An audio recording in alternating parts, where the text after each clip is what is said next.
God is able to make all grace abound to you, so that you may abound in every good work. And the question I have is, what does every good work refer to?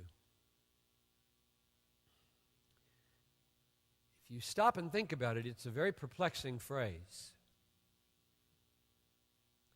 So ask yourself this question. Have I done every good work? Has Bethlehem done every good work? And when you say it, your mind insists on crying out, what do you mean every? What do you mean every? I don't even know how to answer this question. What do you mean every? Every? Like every conceivable good work in the universe? What do you mean every?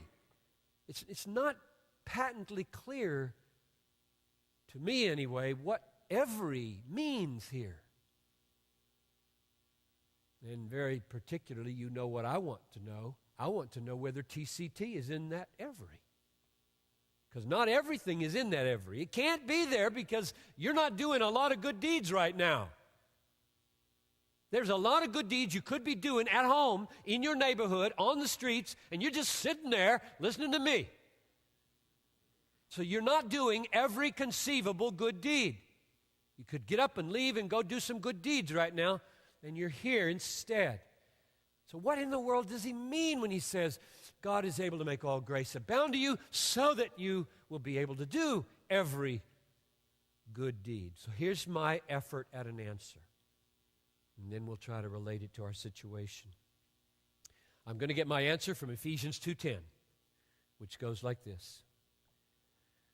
We Christians, we are his workmanship. It's God's workmanship.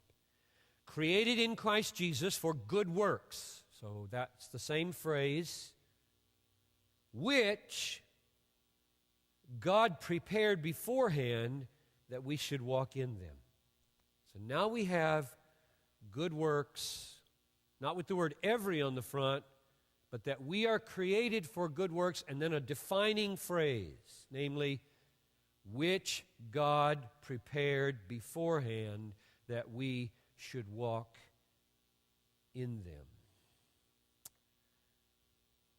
So I take this to mean that God gives grace for every good work that he prepared beforehand for us to do. Not every possible good work, every conceivable good work, but every God-ordained good work. Every one prepared beforehand that we should walk in it. Ephesians 2:10. And don't you agree that one of the greatest challenges of the Christian life individually and in a church corporately is to figure out what those are? Thousands of choices every day. Which do we do and which do we leave undone? As a church, endless possible things to do with our budget, with our lives, corporately and individually. One of the huge challenges of the Christian life is going to be addressed in a few weeks by Romans 12. Be transformed in the renewing of your mind, that you may be able to prove what is the will of God, what is good, acceptable, and perfect. And I think he means there the God-appointed things that he's prepared for you to do. Not every conceivable thing that you could be doing with your life. What does God appoint for you to do? I doubt there's a person in this room who doesn't want to know that and know it clearly and be about it.